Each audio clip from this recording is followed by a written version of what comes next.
We There we are go. now recording. Now we are. I'm not going to do the introductions over again.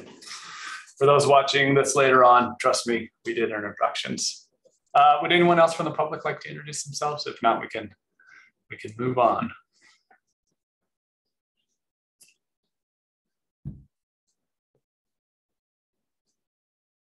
All right, let's move on. We have a lot to cover tonight. 7 corridors. I'm gonna pull up presentation. Sec.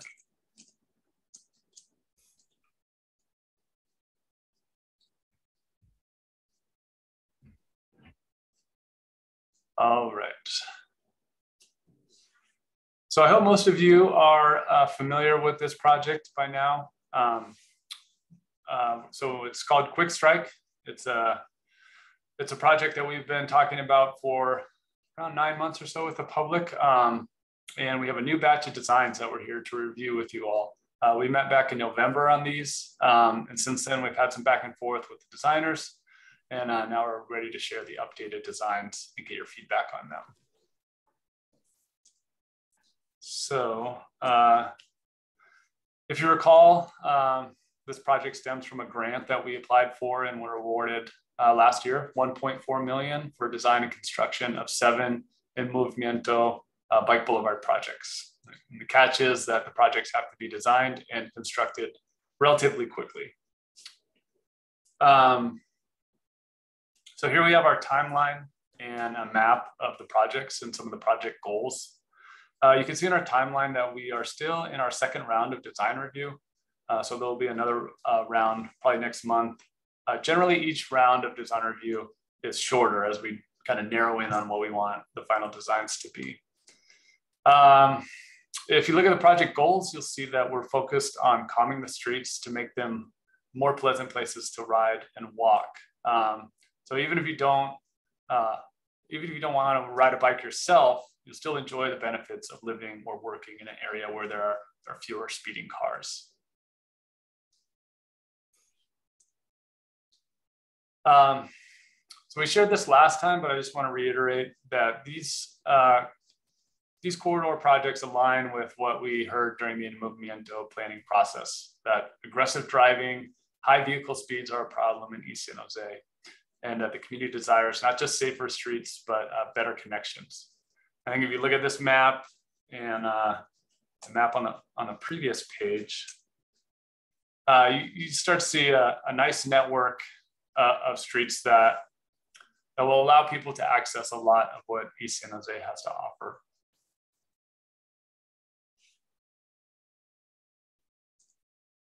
So now I just wanted to touch on a few things we heard last time as well. If you recall, we did this Mentimeter exercise if you were here. We asked participants to rank the proposed treatments. And you can see here, if you can read this small word here, it says chicanes. Chicanes were the #1 treatment that people wanted to see. The good news is we have more chicanes in this iteration of designs. We also heard last time some confusion as to why we were trying to put bike lanes on smaller residential streets that didn't have room for bike lanes. So I just wanted to clear that up and emphasize that we're not adding bike lanes with any of these projects. These are bike boulevards. Bike boulevards means the cars and the bikes share the one travel lane. And the way we make that safe is we employ traffic calming. We're not doing any lane reductions here either. And we're doing what we can to minimize parking removal. There may be some cases where it's necessary to remove a spot here and there just to ensure we have the necessary sight lines and other safety issues are considered, but for the most part, we're not moving any parking as well. So the treatments included in the 65% designs, you see them listed here on the right. We have chicanes, bulb outs, traffic circles, crosswalks, and median islands. I will go through a few of these and discuss their benefits real quickly, and then we'll get into reviewing the treatments or reviewing the actual design documents. So here we have chicanes. You might not be familiar with these, but these are islands placed in the roadway that create a bend in the roadway. So you can't just go straight down the street, you have to curve around it. And so that causes cars to slow down. You also can see here that there may be an opportunity to do some greening in the chicanes. Same with the traffic circles. We're looking into the potential for street trees or landscaping in there. As always, it's an issue of, do we have the money to maintain them, and that kind of thing. Someone else joining. And I can provide more information on that in a little bit. Bulb outs are another treatment we're doing. So bulb outs are curb extensions. They reduce the crossing distance for people crossing the street, and they force vehicles to slow down as they go around corners. They also improve visibility for people crossing the street.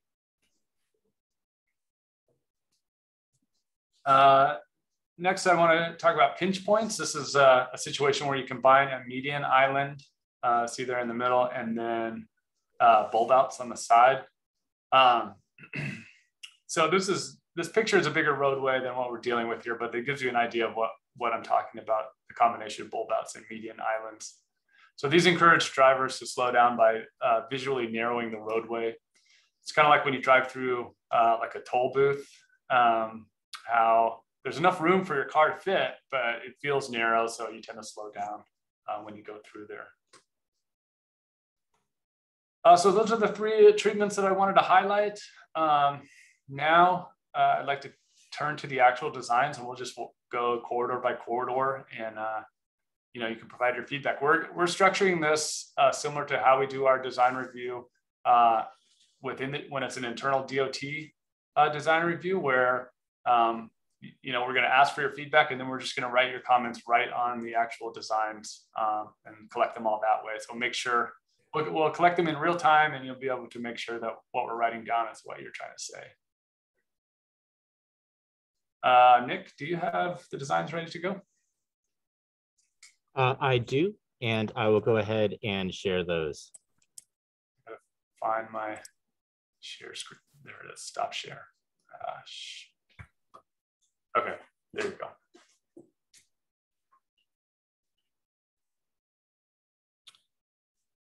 Great. So just to check, can folks see this first sheet here, which should read in Movimiento Bicycle Boulevard Project?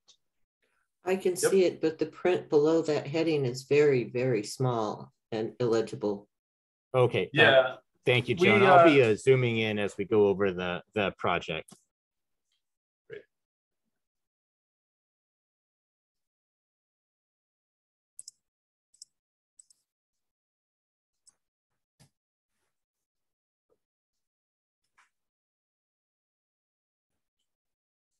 Okay, so here we have William Street from Brookwood Ave to 24th, essentially. And so the treatment here that you can see, some of these are already existing. You can see the median islands that are white at 19th Street. Those are already existing. It's the treatments that are in sort of that grayish color that are new. So we have bulb outs there at Brookwood Ave. Those will slow cars as they go around the corners there, as they're coming over the bridge and onto William on this side of the creek.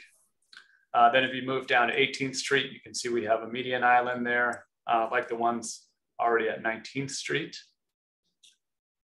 And then just moving down the corridor, you can see we have more median islands at 20th Street, kind of keeping the same treatment down the corridor, making it look nice and consistent. And scrolling down. So here we have a traffic circle at 21st Street, along with some bulb outs on the approach and median island, and one new median island and one existing median island. And then at 22nd Street, we have two more median islands. And then you can see over there on the right side of the screen, there's one at 23rd as well. So I think you get the idea on this side of William. It's a lot of median islands and a traffic circle and some bulb outs. On the other side of 24th is where it gets interesting. We have our first chicane proposed, and you can see there well, hopefully it's on this one too. So you can see here, what we're actually proposing is to alternate the parking. Right now, there's only parking on one side of the street, the north side of the street. And here we have these bulb outs that lead into parking lanes. And it creates this weave in the roadway where cars will have to slow down as they weave around there.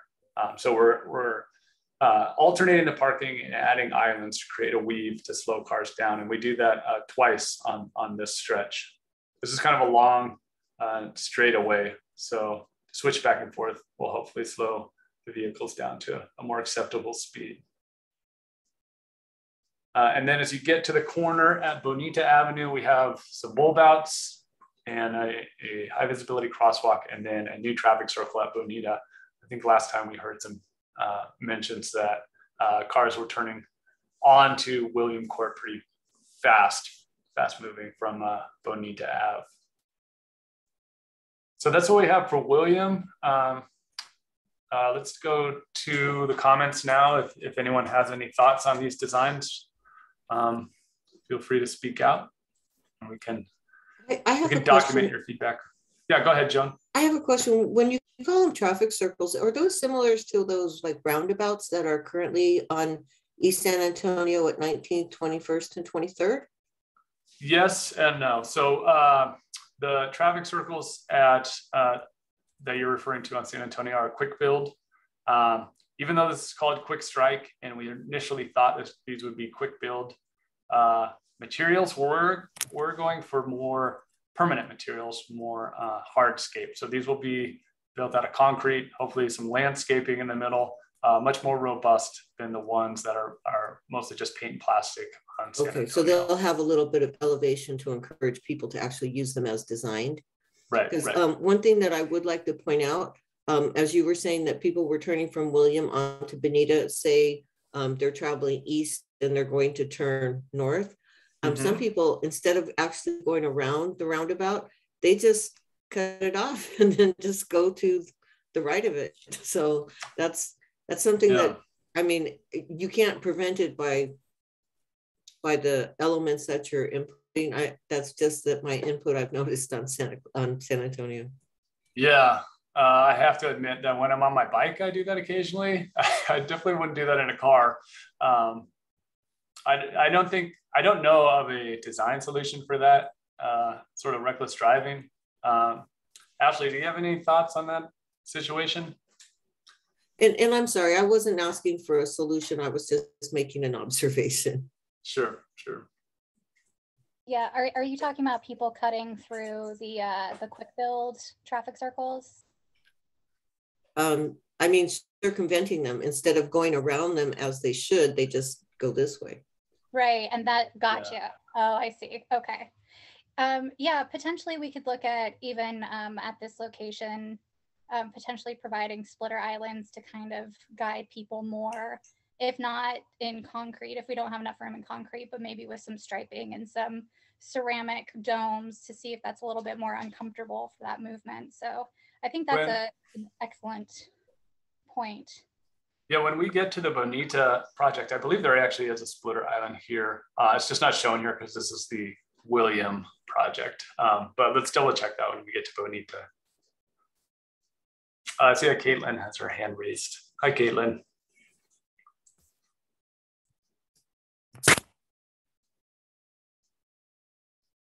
Caitlin, if you're talking, I can't hear you.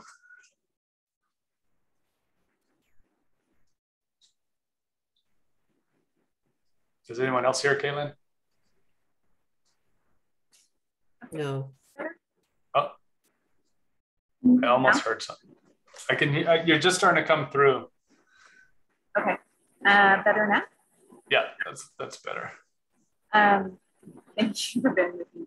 I'm more familiar with William Street than William Court, but along William Street, I think the design looks good for the issues that I see. My main concern is just making sure what we already touched on a little bit, which is that those roundabouts are adequately sized and built with the right materials, that people respect them and don't kind of, Yeah, sorry, it was a little hard to make out, but I think what you were saying was that you just want to reiterate the need that the traffic circles need to be the right materials and the right size. Does that about sum it up, Caitlin? And mostly you approve of the design? Yes, agreed. Thank you. Sure. So Nick, maybe let's make a note that the traffic circles need to be robust and hardscape, and as big as we can make them. Elma, see you have your hand up. I had a question on a previous slide where you were showing the roundabout and then the bulb out, I think, a combination. I was wondering if we could see that again. Sure, I think that was just on the other side of 24th. Once Nick writes his comment, we can scroll back that direction. It should be at 21st Street, I believe, that intersection. Right there, is that what you're talking about? Yeah. Yeah. Was it on 21st or Brookwood or something like that? Is that the only place? Is this the only place where you have this bulb out at circle? Okay. Yeah, this is the bulb out. And typically we have a bulb out circle combination, and that's to ensure that you can't just swing wide out here and avoid the traffic circle. You have to stay in the middle and then swing around. Okay, and this is after the bridge? Yes, this is at 21st Street. It's east of the bridge. Okay. I was just wanting to ensure that that it's well lit at night, because when I'm driving through William Street, sometimes it gets a little dark. I just want to make sure I don't run into anything as I'm driving through. Right. Yeah, there's definitely going to be reflective materials on the stuff in the roadway, but that's a good comment. And Nick, you want to add that to the sheet?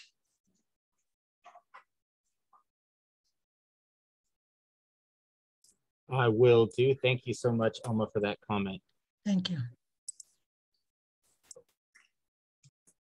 Does anyone else have any comments on William, or would we like to move on?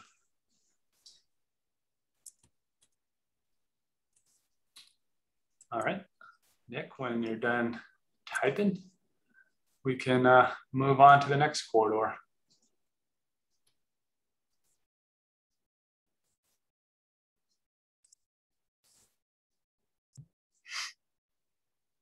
For William Court.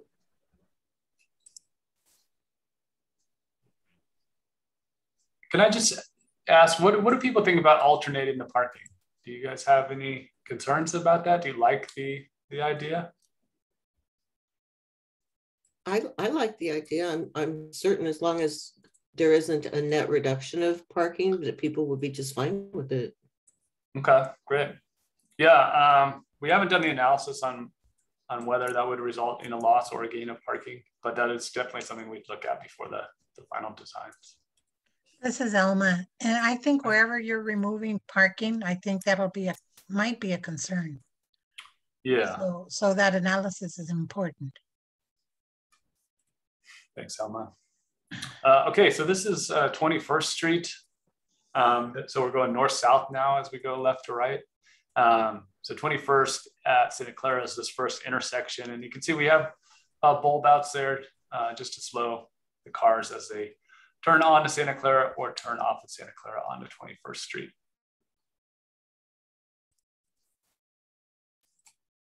Another thing I want to point out here is right now, 21st Street is actually a little wide for a bike boulevard. There are actually existing bike lanes. They're really minimal width bike lanes. They're 5 feet wide, right in the door zone. And so you can see here, we actually have a really wide parking lane, and we've narrowed the travel lane quite a bit, just down to 22 feet. We have a 12-foot parking lane, which is quite a wide parking lane. Typically, when you narrow travel lanes, that slows vehicles down a little bit. 21st Street is also, right now, it's a relatively calm street, not a lot of traffic and not a lot of speeding, according to the data that we've gathered. Can I just add one thing that's a little bit unique about that one intersection at Santa Clara and 21st? There's such a big dip on both sides of East Santa Clara on 21st that people actually instinctively slow down because you're going to scrape the bottom of your car. But I mean, they're doing a lot of resurfacing, so that may get evened out and fixed. But right now, entering or crossing Santa Clara Street is not that bad of an issue because of the dips. Interesting. So basically the crown of Santa Clara Street is creating like a speed hump almost. Yes. Yeah, we have a lot of large crowns in San Jose. It's something that can sometimes cause some issues for us. But it sounds like in this case, it's helping calm traffic. Yeah. Maybe that's why there's no traffic. maybe. Yeah, an earlier iteration, we actually had a diverter here. That's kind of the gold standard for bike boulevards. And other people mentioned that they use 21st to get to the community center, and that a diverter wouldn't be a good idea here. And since we don't have a lot of traffic here anyways, we didn't think it was necessary. Caitlin, I see you got your hand up.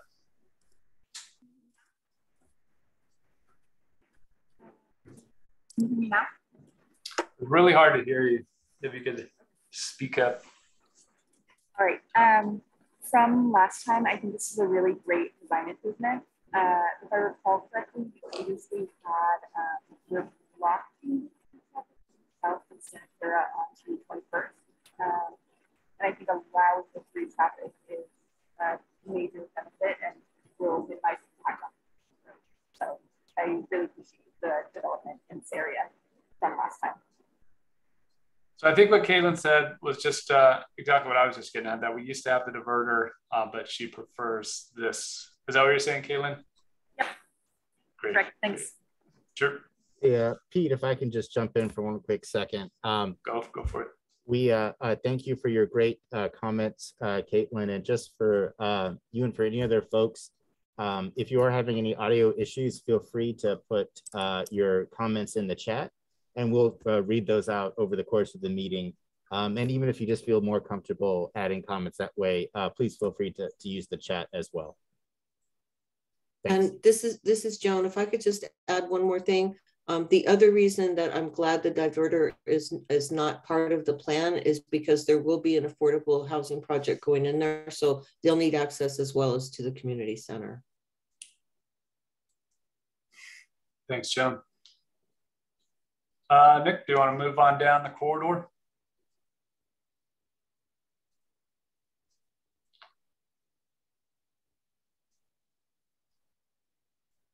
All right, so here you can see our the pinch point design that I mentioned earlier. This is where we have a combination of bulb outs and median islands. So that causes that sort of toll booth effect where you slow down because it looks narrower, even though there's room for your car to go through. And of course, the bulb outs help with cars coming around the turns.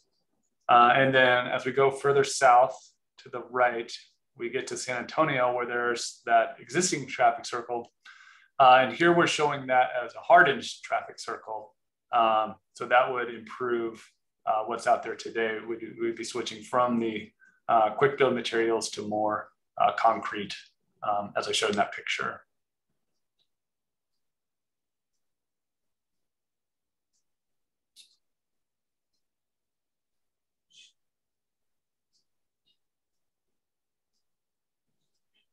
All right, and then just heading south, we got this one more intersection, Brookwood, and then we have the pinch points again, just like at San Fernando. And then Williams Street down there on the right, that is the traffic circle that we already discussed when we were talking about Williams Street on the last corridor. Elma, I see you have your hand raised. I had a question about the circle on San Antonio. Mm-hmm. Could we take a look at it? Sure. I've traveled down that San Antonio going, well, both east and west. And I've noticed that when I've gone around going west around the circle, there's cars that park really close to the corner. So I wonder if there's a way to prevent that. Area? Right in that area, is that what you're saying? Yeah. or on the opposite catty corner to it. Yeah. Okay.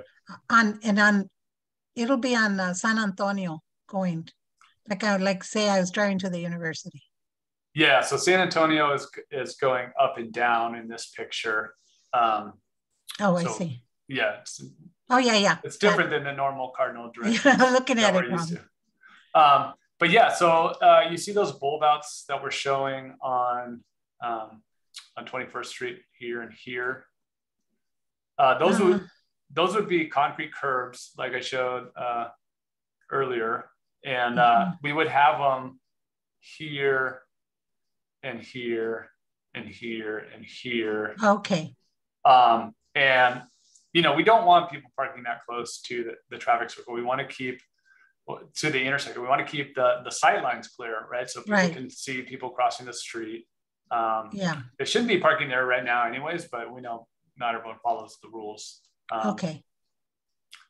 But yeah, that is something we consider in the designs. Okay, great. That'll be helpful.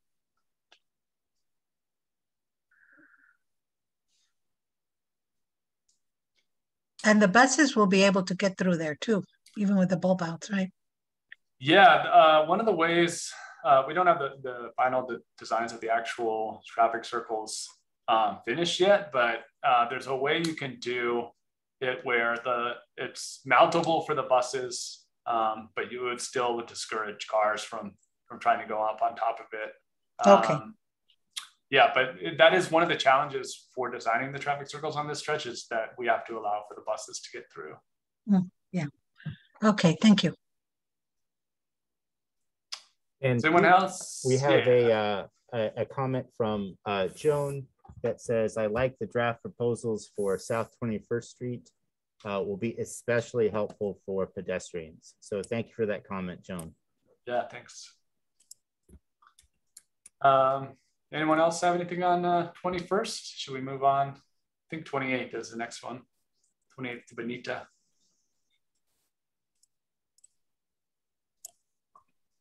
All right, let's keep it rolling.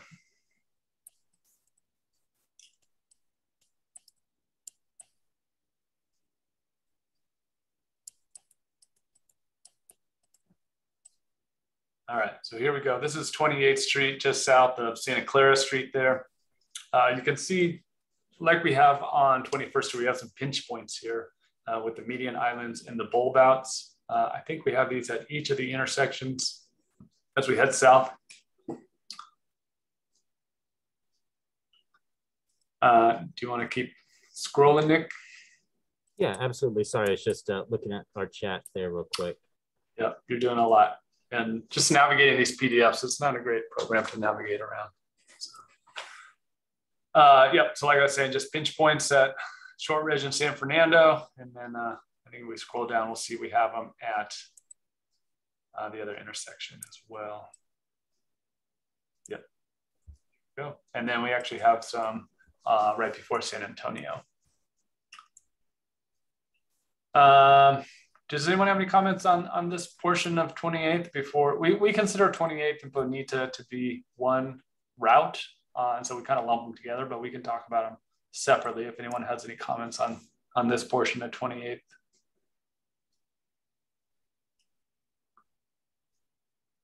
All right, let's go check out Bonita.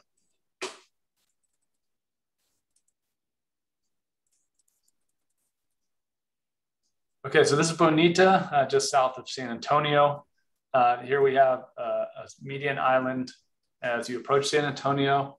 And then as we get closer to Peach Court, we get into another chicane where we have the alternating parking and the islands that cause the weave. Right now, there's just parking on one side of the street there. So this would be alternating it back and forth.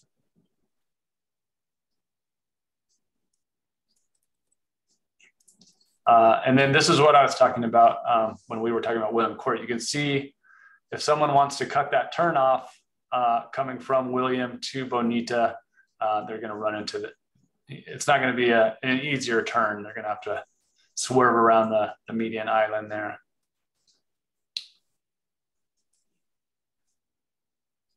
Yep. So do you have any comments on this design? Hello, Peter. Can Yep. you hear me? Yep. Hey, this is Justin. Hey. Hello. I'm a little, and I may be overthinking this, but sometimes these what are we calling them? The chicanes, or Yep. all this cement in the middle of the street sometimes makes me nervous. And I had to rethink about it, that this is a really slow street, because sometimes these are obstacles in the road, and when I'm at like a competing area, when I'm with the car, I have nowhere to retreat to. Sure. So I guess my question here is, in areas, and this is going to go for all of them, but in areas like where Peach Court and Bonita are at, the space between the island and the sidewalk is like a gutter space, right? Yeah, I think I know what you're getting at. So you're talking about like right in here, could a bike squeeze through there and sort of make it like a, is my green pen, did it show up there? Right, I see it, yeah. Go ahead. So you're asking if we could do like if we could make it a, real short protected bike lane, essentially, where you don't have to share that pinch point with the car. I mean, in some cases, it's not a big deal. I'm just, as I'm seeing all these images, it just keeps repeating in my mind. I guess if you can think about that, at sometimes it makes more sense, or it worries me more on higher traffic areas like San Antonio or something. But these are like really offside streets. So I'm not sure that it'll be an issue, but that is one concern that I have. Yeah, no, I have seen that design. So I think that's, it's worth looking into. And I know you're obviously an experienced cyclist, so really value your input on this. Ashley, do you have any thoughts on that sort of design? It looks like we have some space there. I don't know about right on the corner, but maybe at the other. It may not even be needed at this one.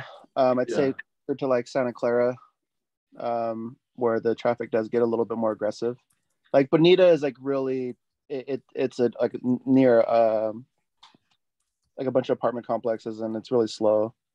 Yeah, actually, Bonita is one of our faster streets. Part of that is because there's only parking on one side, and I think some people use it to cut through and avoid 24th.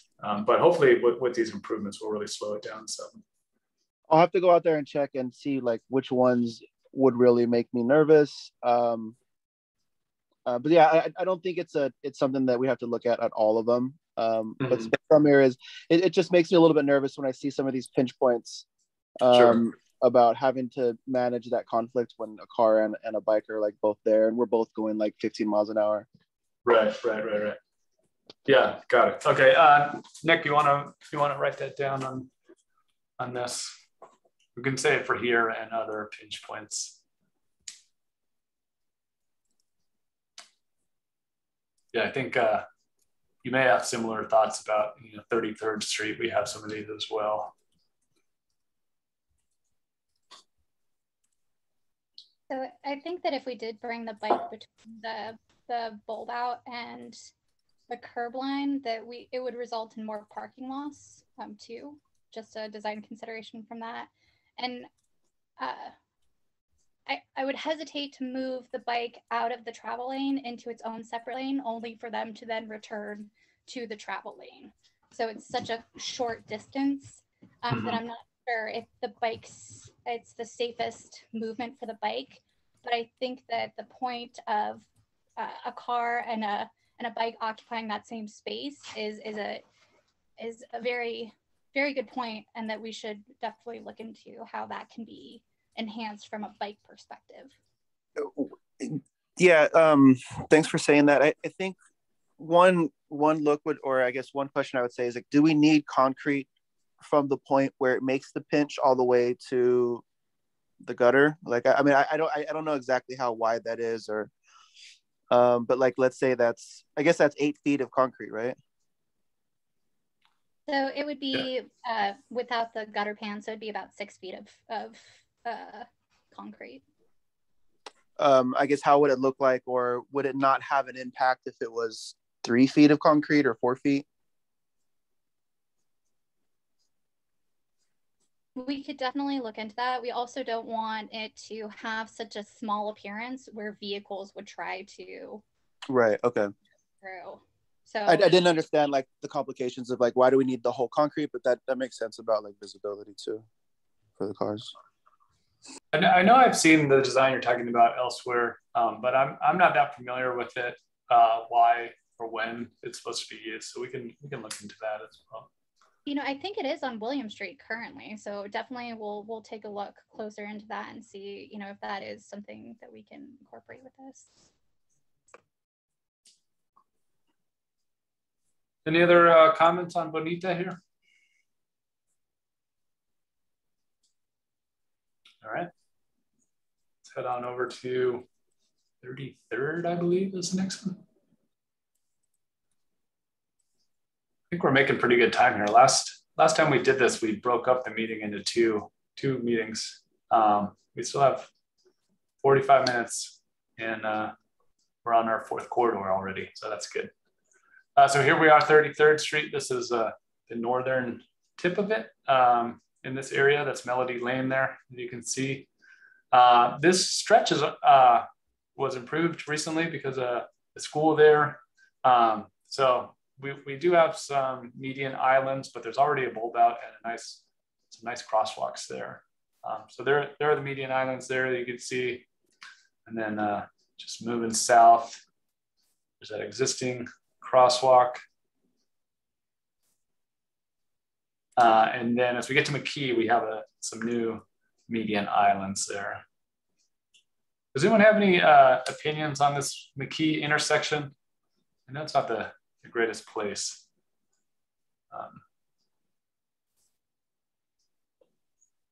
Okay, let's keep going down the corridor then.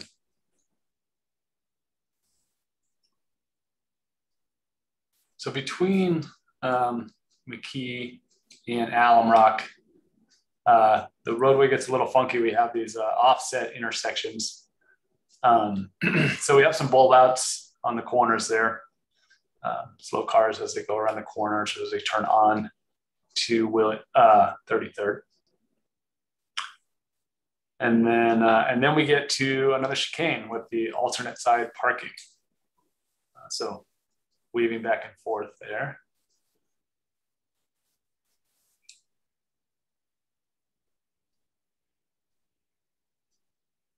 Thanks, Nick.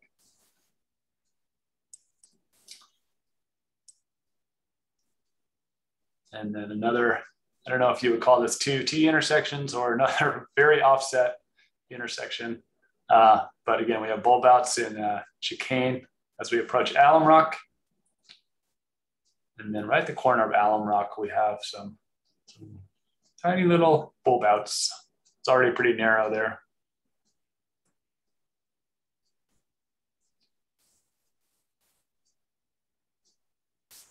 Moving on south, it's a pretty long corridor. We have another traffic circle at Shortridge, followed by some median islands, and then a traffic circle at Whitten. And these would all be the hardscape traffic circles. No more, there's no quick build in this design. And then there we are at San Antonio Street. So do we have any comments on 33rd?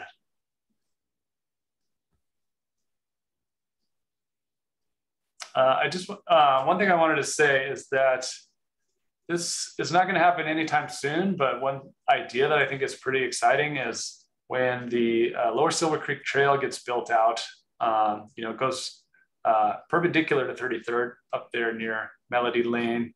And the goal is to someday have a bike bridge there, a way to connect to the trail from 33rd Street. So that would make this an even better connection, an even more important connection than it currently is.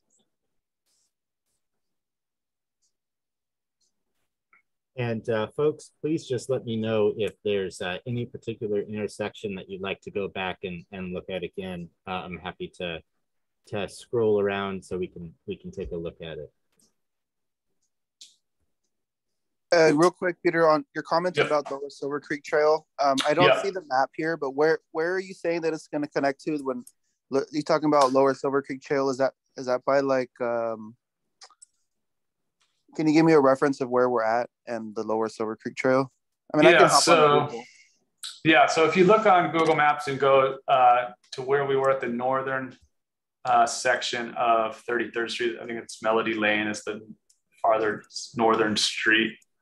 Well, the last time I looked, there's basically space to go like this. And this is where the creek is, and there's like a service road up here that one day going to be the trail. Melody Lane. Okay. Okay, I see it. I can do my own research from here. Okay. Thank you. Yeah, like I said, it's not happening anytime soon. If you guys are familiar with how the trails go, it takes a long time to build out the trails, but that's definitely something that I would be excited about when it happens. And one other note about that too is that will help folks be able to connect up to the Barry SF Art as well. So even before Five Wounds is built out, once we get this connection, that'll provide a safe way for folks to bicycle to and from the BART station. Yeah, and as you guys know, there's, the connectivity around East San Jose is not the greatest. There are a lot of cul-de-sacs. Of course, the freeways cause issue. The creeks going everywhere cause issues.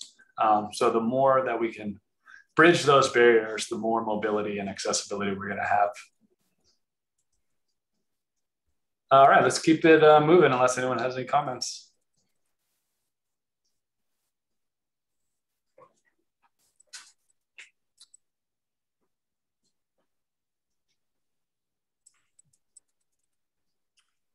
Okay, so here we are at Kammerer, King Road there on the western portion. Again, we have some pinch points, a combination median island and bulb out. And then we have some pinch points without the median island, just sort of mid-block bulb outs as we go down the roadway. 18 feet is a narrow roadway for a two-way road.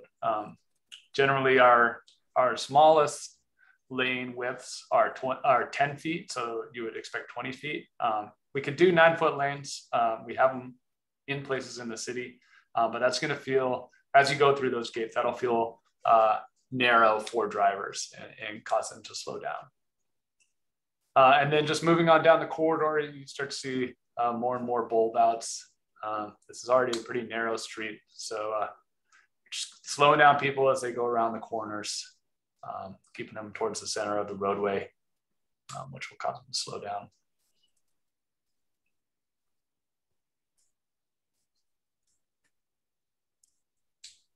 Yep, there's more of the same. You got bulb outs right there. You got a pinch point right at Sunset on both sides.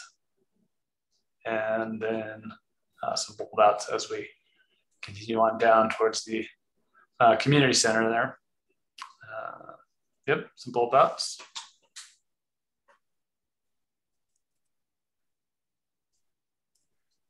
And then this is on the other side of that bike ped bridge. We have a new bike ramp to get up there. And then another pinch point, get the 18-foot lane there. And then a pinch point at the corner with Jackson.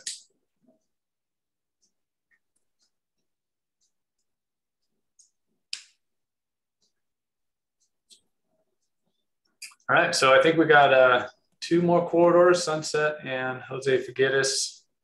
Let's keep them moving. Feel free to chime in whenever you guys want. I know we're seeing some of the same treatments over and over again, so I understand why people are not that excited to chime in, but I want to make sure we go over every corridor. So Sunset, more of what we've seen. We have median islands, pinch points, and bulb outs. And then just continuing on, the same thing, bulb outs, and really tiny median islands there.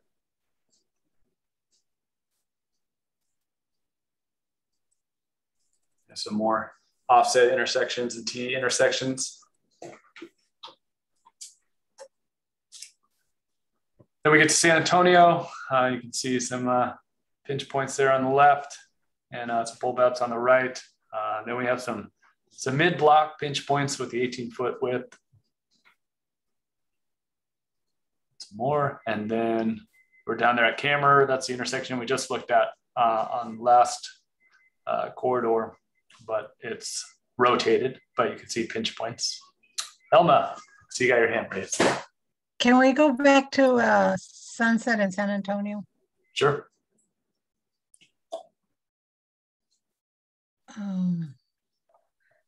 Will we still be able to make, like we're going east, we'll still be able to make that left turn lane off of there, even with the bulbs?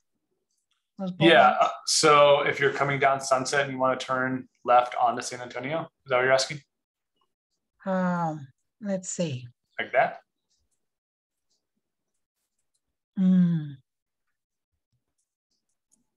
Okay, that's on Sunset.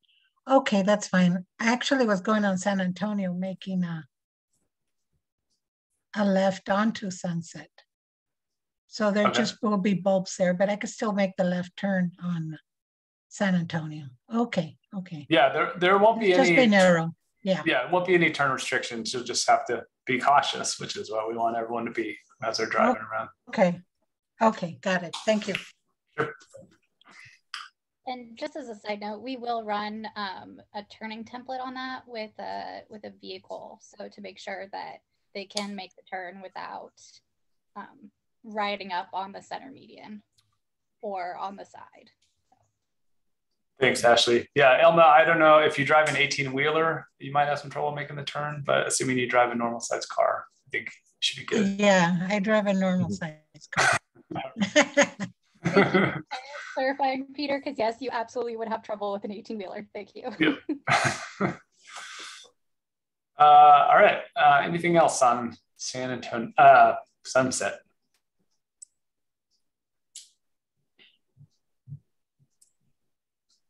Actually, I think we have more to the corridor. It goes south of Camera all the way down to the 680 overcrossing. Yep. So south of Camera here, we have a chicane. And then we get to this funky little intersection where we've got 3 crosswalks and some bulb outs. And then we're heading to the crossing that I mentioned, and we've added a stop sign in there. I believe that was Justin's request. So Justin asks and we provide. It's not that simple. We're actually going to have to do a warrant study for the stop sign, but it's at least in the designs at this point. I'm not promising anything yet. Yeah, can I make mention on that? Yep. The stop signs, actually, no, there is no stop sign. It's just a drive-through, right? Right. Is there any way to include chicanes or bulb outs or to reduce this drive space? Two complications here. One is the way that the bridge is designed. It's not in a zigzag like most modern bridges. It's a continuous slope downwards. A lot of kids in that area are on skateboards, skates, bikes. They zoom into that street there. So even if someone, because right now there's no stop sign, it just continues through. And there's oftentimes close calls that happen at that area because of that environment. Is there, I mean, ideally from a cyclist point of view, I mean, this has to be, a community thing, but ideally we'd want that to be, what's it called when you stop traffic from entering into that space, like either from Levon coming this way, or coming west or east, to have one of the travel lanes blocked. You could still access it. You could still access the other side through through Camera. But I guess what I'm asking is how could we put more of, because it is a pedestrian and bicycle crossing, like how can we make it cater more to that? Yeah, that's interesting. So you're talking about doing a diverter, maybe here, right? where that Right. red line is? Right now, that Levon Street comes from King Road, and there's no stop sign from Levon all the way to Moxa in the back. And people drive very fast right there. It's also a wide intersection that sometimes people do donuts in. Yeah. That environment mixed with the slope of the bridge has caused some close calls. So, one, can we block it off? Two, can we put in chicane or any sort of I mean, the stop signs are great. But I don't think, in that neighborhood, we're not really paying attention to many laws that aren't enforced. Right. Yeah, let's make a note of that. So as far as the bridge goes, so what you're saying is that you go around it's like a circular ramp, and then from the bottom of the circle to the actual street is kind of a steep downhill. Is that what you're saying? And so people get up some speed and they just kind of blast out into the intersection? It's both a fun recreation and an unintentional thing. Like kids are on that bridge using that as a slide of sort. From the top of the bridge, there's a smooth descent in a circle. Yeah. And they use that to jet out into the street. Okay. So if there's any way that we could, because I mean, we could tell them not to, even just with momentum. Sometimes if you don't, if your brakes aren't working, you're going to be pushed into the street. Right. Okay. So for some way to get them to slow down, or if at anything, can we have a diverter? Okay. Yeah. I can't think of anything off the top of my head, but this is something we should be thinking about. Yeah. So did you make that comment too, Nick, about the bicyclist, the way the bridge works? Oh, yep. Yeah. That place you're highlighting right in the middle of your comment. Great. Perfect. Great. And I'm also taking some notes here on the side, Justin, as well, that are a little bit more thorough. So we'll make sure that we look at that as well. And it looks like Elma, you have a comment as well? No, I don't. Sorry, I forgot to lower my hand. Oh, no worries. Always great to hear from you. All right. Anything else on Sunset? The area where there's 3 roads coming together. Yes. It's kind of confusing. This probably doesn't have anything to do, and I can add this on notes later, but is there any way to put more signage or something in that area? It is a little bit confusing when we come up to it. I don't know exactly what my question or want is here. I guess my expression is this area is confusing. Yeah, that's all. I don't know. Confusing in that you don't know which way to go. Right. If you're not familiar with it. Yeah. Yeah, you don't know which way to go, and bicyclists who aren't from the area would also compete with cars that aren't really in the area. I'll do some more research on that area and actually give input on what my need or want is, but that area is a bit confusing. Okay, maybe let's put a comment there for potential for wayfinding. Yeah, and Justin, just to clarify as well, are there also issues, when folks, maybe 2 cars come to the intersection at the same time, and who goes and who waits? Is that also an issue there, or is it mainly there's nothing there really? Okay. Right? There's no signage, there's no stop sign. It's just kind of a free flowing split.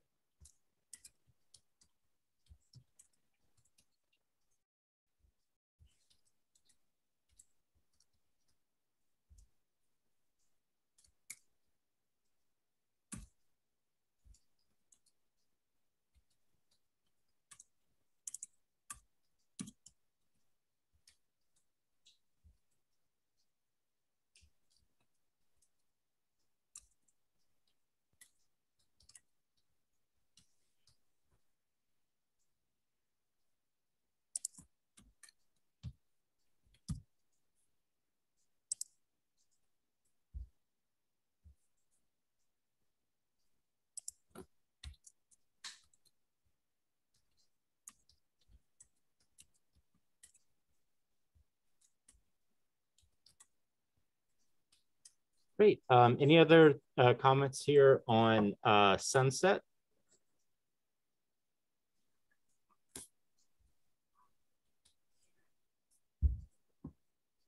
Cool.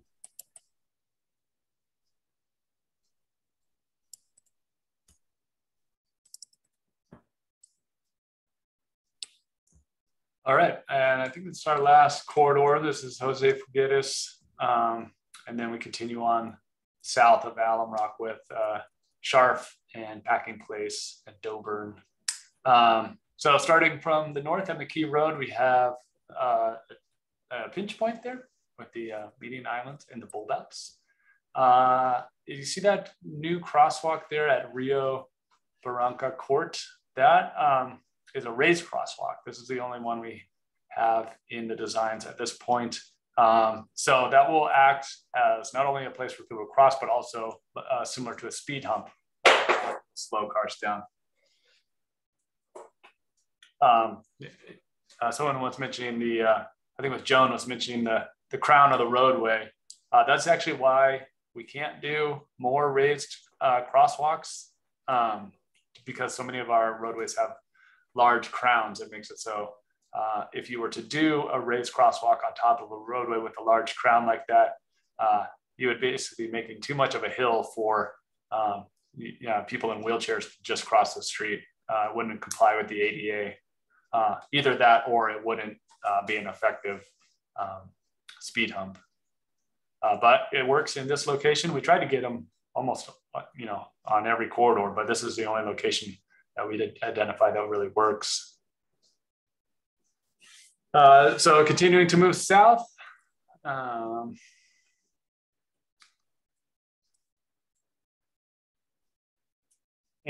Pete, we have a question from Justin. Is the crown the hill in roads for water to fall off? And yes, that is correct. So if you're driving down a road, you'll probably notice that the center of the road where the stripe is a little bit higher than in the gutters. And so that's exactly right, Justin. That helps us shed that water to the gutters. Here in San Jose, that center is super high. So we shed water really well, but that can have some other issues in terms of adding this kind of infrastructure.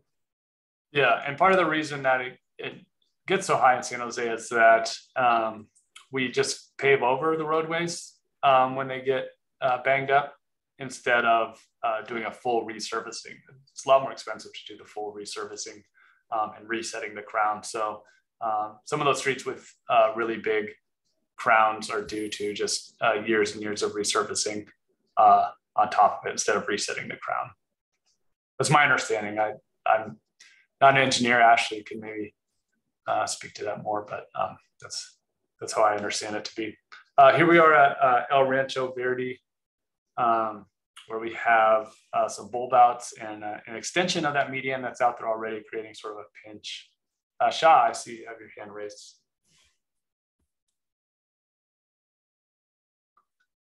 You might still be on. Hello? There you go. Yes, sorry. No problem. So these are the bulb. So basically, the black something peach point is mentioning. These are like some kind of barrier will be happening, right?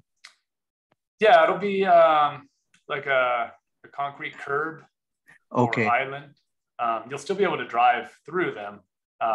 They will be on the side of the roadway, but they will create this visual pinch point. Okay. Okay. And because of that, we will be losing parking space? There shouldn't be much parking loss. You're not supposed to park at the corners anyways for visibility issues. And as I was saying earlier, we're trying to minimize the parking loss with these projects. Any parking that's removed is due to safety issues. There's no other reason to remove parking here. Okay. So in other words, we will lose some parking, basically. No matter what. I'm not sure about that yet. We haven't. We haven't crunched the numbers to know exactly. But like I said, we're trying to minimize any parking loss. So I have a general question. why all of a sudden San Jose started this bike lane and like a bike designated biking area. It didn't make sense for me in a sense that if you look at it, the percentage-wise, very few people bike, especially my area. I live in Alum Rock in corner of San Jose Figueroa. And I rarely see anybody biking. It's like, so we need more parking than, bike lane. So because of bike lane, I'm guessing, and I can see that Alexandria Drive, and if you go a little bit south towards the Alum Rock, in that area, if you put those, those pinch point and stuff, so basically we will be losing a couple of parking spot, and which one is very premium for our area. And for few people who may or might not bike, and for that we are losing a lot of, it will be very inconvenient for people, in the residents who are living there. Sure, I hear what you're saying. This isn't a new thing though, I will say. We passed the latest general plan over 10 years ago. And that document is, it's the guiding document for the city. It's how we want to manage growth going forward. And that document says, if we want to continue to grow and be a thriving city and be a place where our children can grow up, we're going to have to change the way people get around. I mean, there's just no way to continue this auto dependence that we have and to accommodate the level of growth we're expecting. Yes, a lot of people drive in San Jose, but we haven't given them any options. Right now, you have to be pretty brave to get out there on the roads. And so what we're trying to do here is just, provide people with a chance to get out there and ride if they want to. And there are a lot of people that want to ride, but they don't feel comfortable. So we're trying to make them more comfortable. I will say that we looked at the number of bike riders in the Movimiento study area, and it was double what it is citywide. The rate is still pretty low, like you were saying, but it is double what it is citywide. And same with the number of people that walk. So we're off to a good start there. And then, but that depends on which area it is. If you think about the whole city and started doing, biking lane for every road, then there is a problem. There are some places, you really need a biking, and it makes sense. But some places like our area is not a very safe area. I mean, besides the shady people, unfortunately I shouldn't say this word, but those are the people who are doing the biking. But normal people, nobody, normal residents, I see no one bike almost. And for that is just I give you one example. If it's not in that map, but I already saw it. There is a street parallel to the Alum Rock. It's called San Antonio Street. Yep. I think you guys are talking about it before. And sure, used to be, with San Antonio.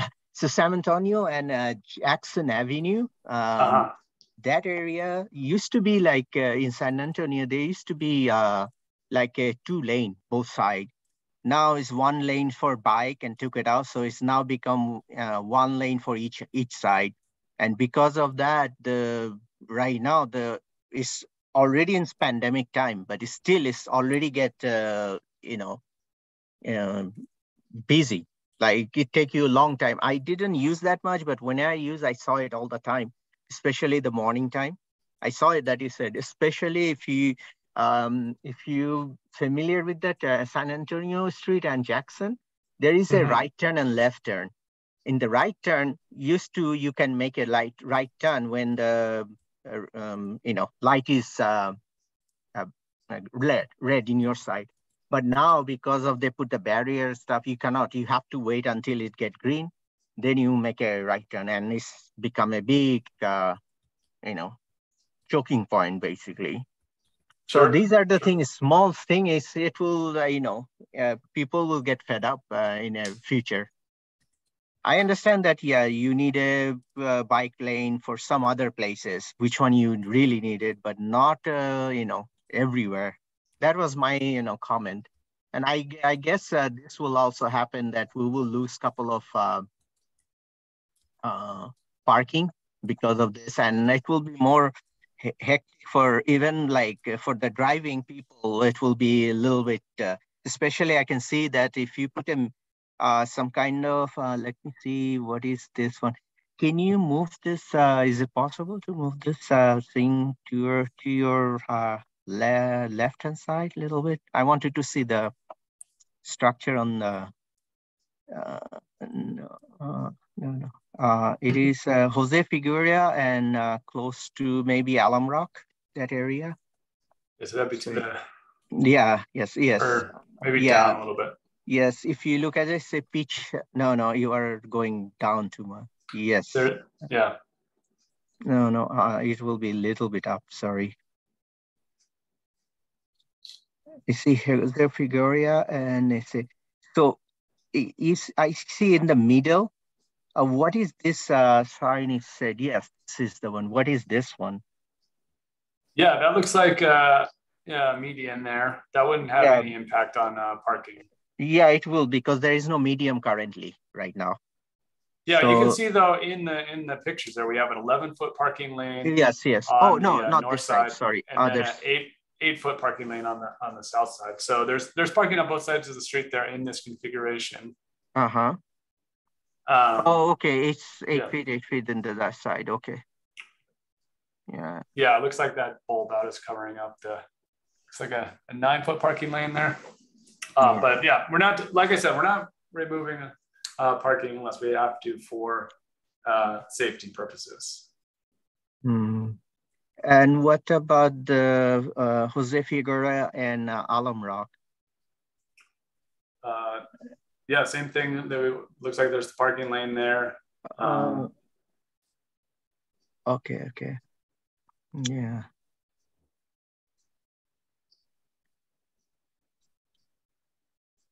What is the 8 feet is there? You're saying, oh no, this is actually not correct. Yeah. Yeah, the 8 feet would be a parking lane. Yeah, but yeah. Okay, got it. All right, thanks for your comment. Elma, do you have a comment as well?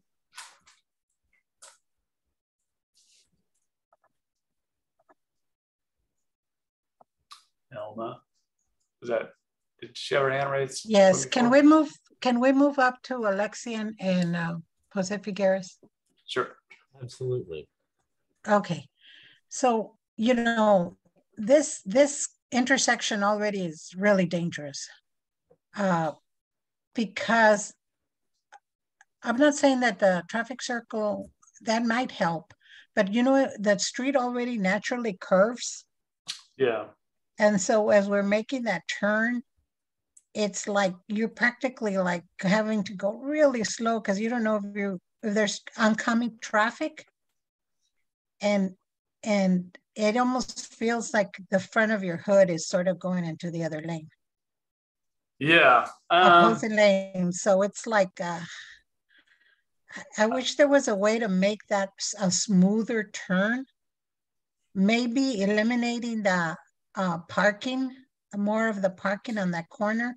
And I don't know if that bulb out is going to add to that problem, because you can't smoothly go into, as you curve, to go thorough Sure. way.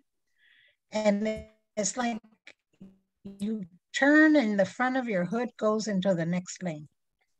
So Elma, I hear what you're saying, and I know I've been out to the intersection, obviously, and I know that it's a really big intersection at the moment, and that's what I believe makes it scary.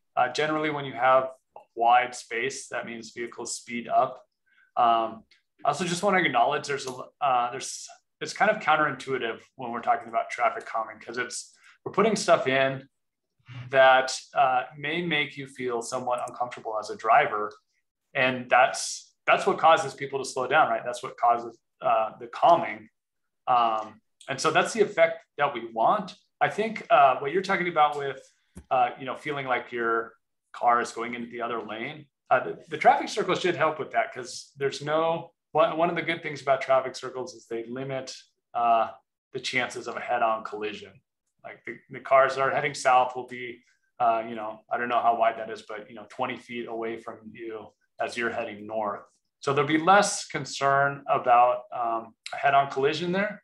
But hopefully, people will drive a little slower, and it still might not feel comfortable, but it will hopefully perform more safely than it currently does. I mean, if, I may go slower, but I don't know, sometimes even when I'm going, let's say I'm going north, it almost seems like cars that are coming south are coming a little bit too fast. Yeah. Going against me too. So I don't know if there could be some kind of little bulb, like a little concrete thing right there to keep the two sides separate as you're coming around. So it looks like that median is showing up on the designs as existing, that 6 feet median. I can't remember if it's actually out there or not. Elma, do you recall if that median is there right now? I don't think so. Yeah. So maybe this could be this median right here. No. Be a way to slow. Sorry to interrupt, but yeah, the median, the one you're pointing, it is there still. It is there. There? Really? I don't remember that one. But I know that the problem is on the other side of the intersection. Right there. That's the problem area. Yeah.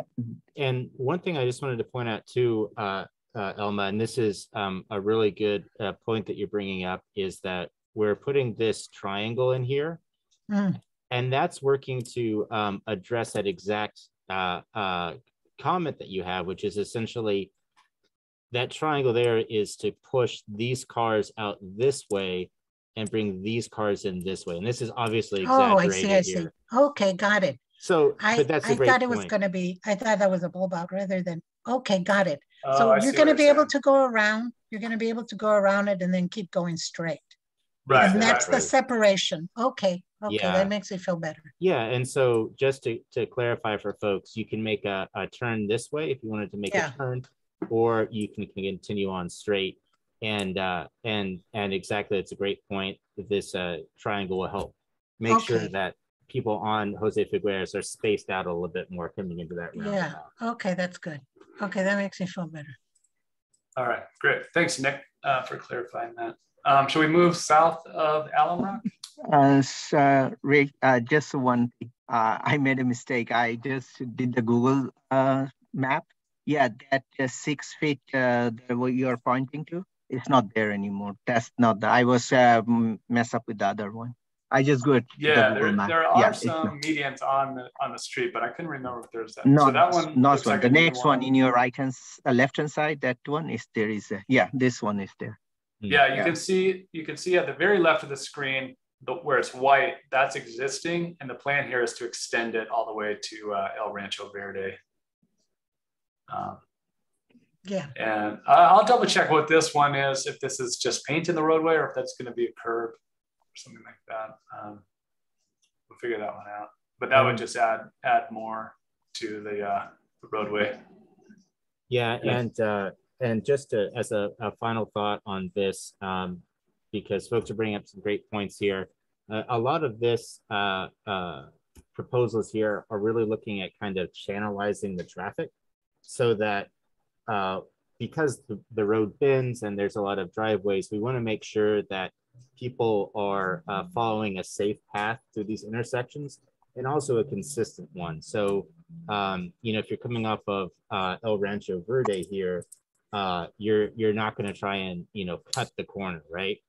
Because that could be dangerous for somebody coming this way. And so by adding these medians, now we're going to make sure that you're making a much safer, more consistent turn there. And that's kind of the purpose around a lot of these bulb outs, in addition to providing, more safety for pedestrians and bicyclists as well.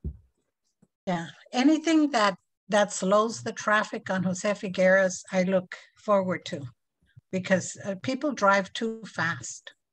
Yeah, that's one of our faster corridors that we have here.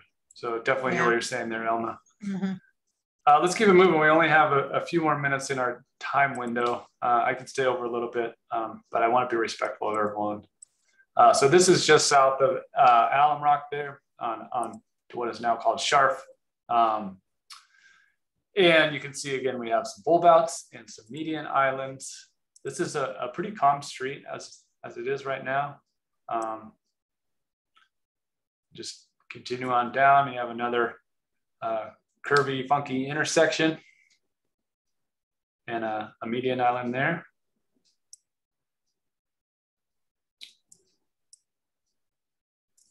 Yep, and there's the other side of the intersection with a median island. And then we get to San Antonio. We've got bulb outs on either side of the intersection. And then as we get on to Packing Place, which is also a pretty calm street, just have one set of pinch point islands there. And then that leads to a new ramp for bikes. So you can access that bridge that goes to the other side of Camera, and then you can take Camera over to Jackson too, if you want to go left there. And then I think there's a little bit more. No, that's the end of it. So that is the end of our design review. Does anyone have anything else they want to add? I just have some next steps and that I can get to. But if we don't have anything more on the designs, this is your chance right now to speak up. Otherwise, I'm going to move on to next steps. All right, let's do it. So where do we go from here? So the next thing we're going to do is we've collected all these comments on the draft here. And then just like we do with our internal comments, we're going to submit these to Ashley's team. Ashley's our designer who is working with the consulting team that's drawing these plans. And so we'll try to incorporate these comments into the next iteration of designs. The feedback is due in about 2 weeks. It's on April 4th. And then from there, it takes the consultants a little while to draw the plans. But at some point, I believe in April, we'll get the next set of designs. We'll post them on the website. Like I was saying at the beginning of the meeting, as we get closer to the final designs, these windows for comment, they get shorter and shorter. We should be narrowing in on what we want to see there anyway, so we shouldn't have too many issues with them. But I will be in touch on when we get the next iteration of designs. And then construction for all this is not for another year at the earliest. We have to have these projects shovel ready by September, but then we have, I think, 3 years to deliver them. So there's a little bit of time. Thanks, Joan. I appreciate that comment. And it's really great hearing from all of you and working with you. I want to make sure everyone knows about our community advisory group meeting that we're having next Wednesday. We'll be going over this stuff again. So if you're only interested in Quick Strike, it'll be a little bit repetitive, but we will also be talking about our San Antonio project. We've been working on an evaluation of that. We have some recommended changes to it. And then we'll be talking about our McLaughlin project. We are just about to wrap up designs on that. So that's going to be next Wednesday. Does everyone here know about that? Does anyone need me to send out the invite for that? I think most of you are on our mailing list already, but I can send it out to this group as well. You can always write it in the chat as well if you don't want to speak up. But otherwise, thanks everyone. It was really great talking. Oh. Hey, I apologize, Pete. I think we missed out on Eugene's question about 24th and William. Thank you for catching that, Ashley. Oh, okay. Yeah, I just totally missed that one. So I apologize, Eugene, and let's take a look. And that's 24th and William. So I think I might have spoken to Eugene earlier today. I did speak to a Gene about 24th and William. 21st, did I go past it? It would be the very first one where Thank William you. Court and William meet up. This is Joan. I didn't have any specific questions about that intersection, but I have been walking that area more now that they're opening more businesses. So I'd be interested to hear Gene's thoughts about that intersection. Yeah, so Gene has some concerns, and Gene, feel free to chime in if you want to take yourself off mute or write in the chat about the size of the curb on that northeast corner of 24th and William. And that's a little bit out of my wheelhouse. I'm not an engineer, and that was part of a different project. But I did get to talking to Gene about our McLaughlin project. And what he's talking about with the bus stop is right now, you see where McLaughlin to the south, you see where it juts out there on the right-hand side. That is where the bus stop is currently. See that, just where it juts out right above the word chicane. Down. Oh, down. yes. Yeah, there. So there's a driveway there and a bus stop there. And what we want to do as part of our McLaughlin project is build a bus island there. So bus islands are great for transit operations, and also they limit some of the conflicts between bikes and buses. So the way it works is you have the bus island, and there's a little ramp that goes to the sidewalk, and the bikes can go over that ramp as long as there's no one going to board the bus there. And so that prevents it. So when a bus is pulling over and a bike's coming, they don't have to interact at all. They avoid the bus bike weave is what we call it. But it's going to take some time to build out that bus island. And so what we're proposing for VTA is to temporarily move the bus stop up to the other side of William Court, where it says 24th Street. And that would just be temporary until we build the bus island there. Otherwise, we would have to remove some parking while we build the bus stop. And I know, as we heard earlier, nobody wants us to remove any parking anywhere. So that's our solution right there for 24th Street. We'll be talking about that more at the Community Advisory Group meeting next Wednesday, if you guys want to attend that. And then, is that it, Gene? Is there anything else you would want me to mention about that, or anyone else have any comments? Otherwise, I think we can call it a night. It was really great talking to you guys. It looks like Elma has a point here about some bulb outs, agreeing with Shaw on how they can interfere with right turns and back up traffic, with the example of San Antonio and King Road, and that San Antonio is backing up. So thank you very much for that comment, Elma. And as Pete said, we'll be speaking more about San Antonio at that community advisory group next week. But thank you all again for your comments. All right, thanks everyone. Have a good evening.